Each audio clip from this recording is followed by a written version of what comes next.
first line of defense will be lit.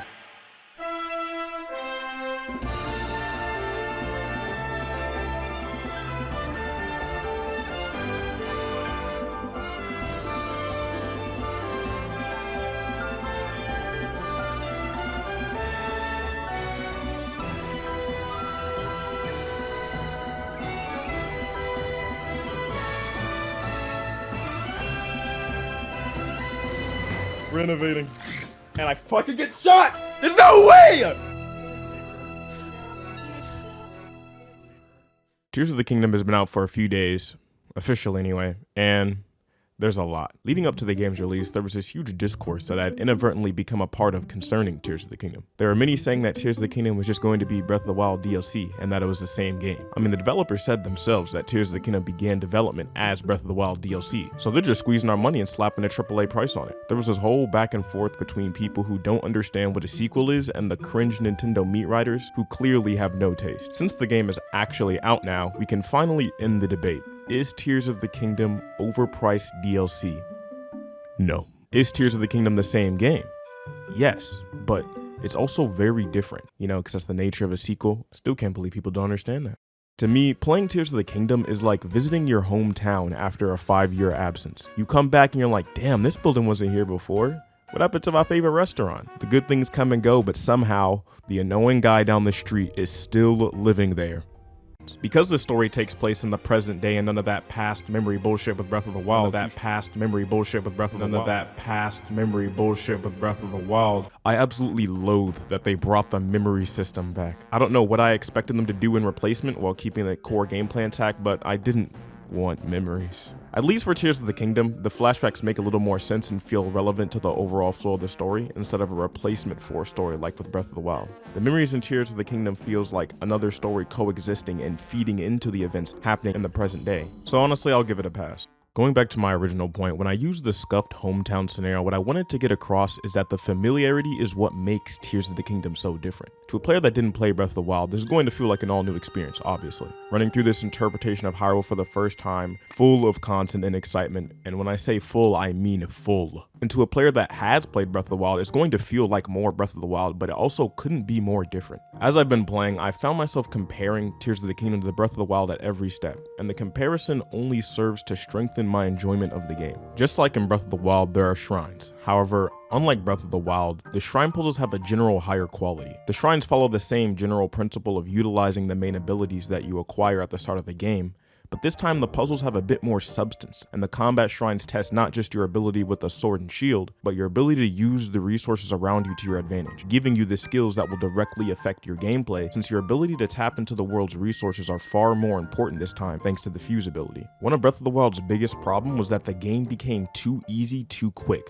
Good weapons would just happen into your inventory, so players wouldn't be incentivized to explore as much or even engage in combat as much. However, since good weapons just can't be found anywhere, this time it's up to you to make those good weapons. The new weapon system encourages you not only to explore more, but to seek out combat more, since most of the powerful weapon fusing materials come from the very enemies you're trying to slay. You need weapons to fight enemies, and you need enemies to fuse weapons. This loop serves to make the beginning of the game a huge challenge if you wander into the wrong area, and continues to be one if you wish to seek out more powerful weapons. Like all games, this one becomes easier as you progress, but it didn't reach the point of boring monotony that Breath of the Wild reached really fast. Another fun aspect of the fuse mechanic comes with the absence of the bomb room. You no longer have the infinite store of bombs to remove any blockade instantly. You have to craft rock smashing weapons to carve your way through, or fuse a bomb flower to an arrow to clear the way, which usually ends up being less effective than just hitting the rocks with the hammers you make. This makes exploring caves feel more impactful and less trivial. Instead of just a room behind a bombable wall, the cave feels like an interactive part of the world. And I haven't even mentioned the changes to the world yet. The map may be the same shape as Breath of the Wild, but the contents are not. Even when you visit familiar places, it feels different. No stone has been left unturned. I haven't encountered an area of the map that's identical to the first game yet, and I've clocked in over 20 hours. And on top of the changes to the existing overworld, they added Hella Sky Islands,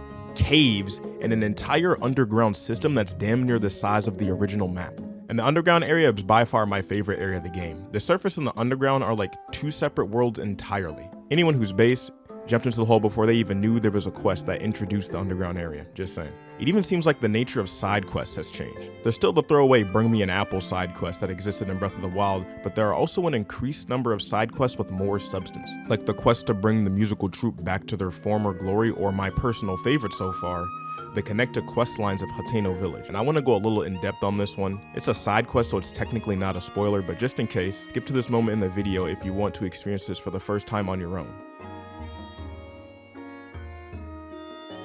Okay, now that they're gone, what did you think of the Link and Ganondorf sex scene? Comment below. I originally stumbled upon Hateno Village because I wanted to apply the paraglider skin I got from a previous quest, and I figured this guy would be able to help me. Upon arrival, I realized that the Hateno Village I'd previously known has changed. There were these weird mushrooms all over the place, and the fashion sense of its people has evolved, I guess. When I went to investigate the source of the change, I was greeted by Cece.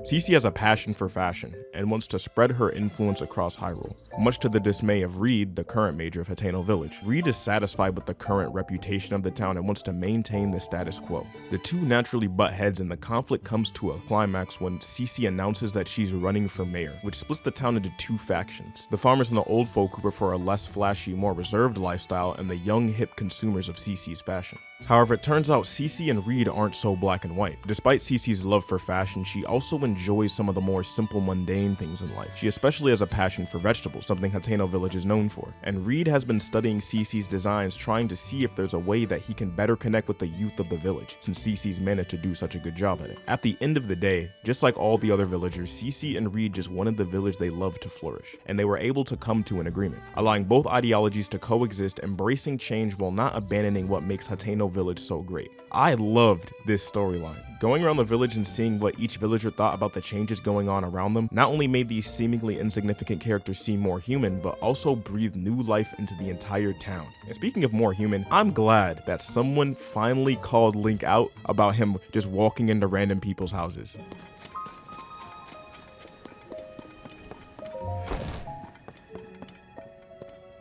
What?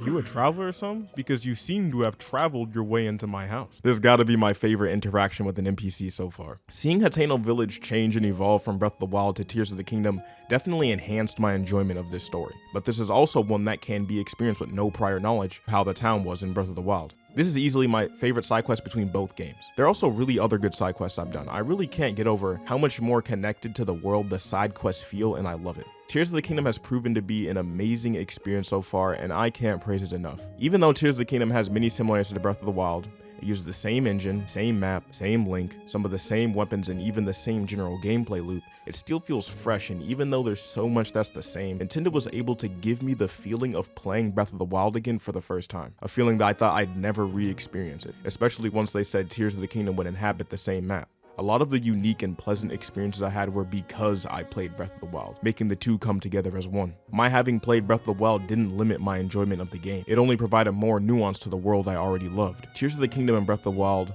are the same game in a way that they really feel like they needed to exist as a pair. The synergy that the two games have as connected experiences is unlike anything I've ever seen. I haven't even finished the game yet either. Maybe I'll have more things to complain about when I do, and I will be following this video up. But as of right now, Tears of the Kingdom lives up to the expectations I set and more, shaping up to be an experience I won't forget. It was definitely worth the hype, worth my $70, and most importantly, they listened! They added dungeons to the game. The dungeons were even better than I could have imagined too. I've only done the dungeon in Gerudo Desert, and I noticed some similar puzzle design to Ocarina and Wind Waker, but that's all I'm gonna say, keeping it spoiler free. Let me know what you think in the comments below. Be sure to like and subscribe if you agree that Sonya is absolutely wife material. If you don't know who Sonya is, you'll find out soon enough. Take it easy, and as usual, have a good one.